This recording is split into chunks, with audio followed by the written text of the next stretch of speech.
আসসালামু আলাইকুম প্রিয় দর্শক, আজ আমরা শুনব এক কন্যার গল্প, যিনি তার পিতার দানশীলতার কারণে নবীজি সাল্লাল্লাহু আলাইহি ওয়াসাল্লামের দয়া লাভ করলেন।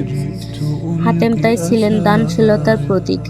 তিনি দরিদ্র ও অভাবীদের সাহায্য করতেন এবং অতিথিদের ফিরিয়ে দিতেন না।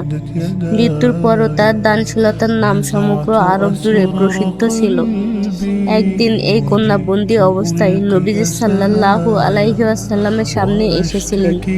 বিনীতভাবে তিনি বললেন, ইয়া রাসূলুল্লাহ সাল্লাল্লাহু আলাইহি ওয়াসাল্লাম, আমি হাতেম তাইয়ের কন্যা। আমার বাবা সর্বদা দানশীল ছিলেন। আমি আপনার দয়া প্রার্থনা করতে এসেছি। নবীজি সাল্লাল্লাহু আলাইহি ওয়াসাল্লাম তার কথা শুনে আবেগে কেঁদে ফেললেন এবং বললেন, হাতেম দানশীল ছিলেন, তাই আমি তোমার পরিবারকেও মুক্ত করলাম।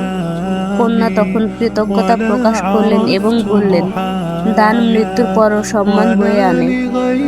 এই ছোট্ট কিন্তু গুরুত্বপূর্ণ ঘটনা আমাদের শেখায়, দানশীলতা শুধুমাত্র জীবনের জন্য নয়, পরকালেও মানুষের মর্যাদা ও সম্মান বৃদ্ধি করে।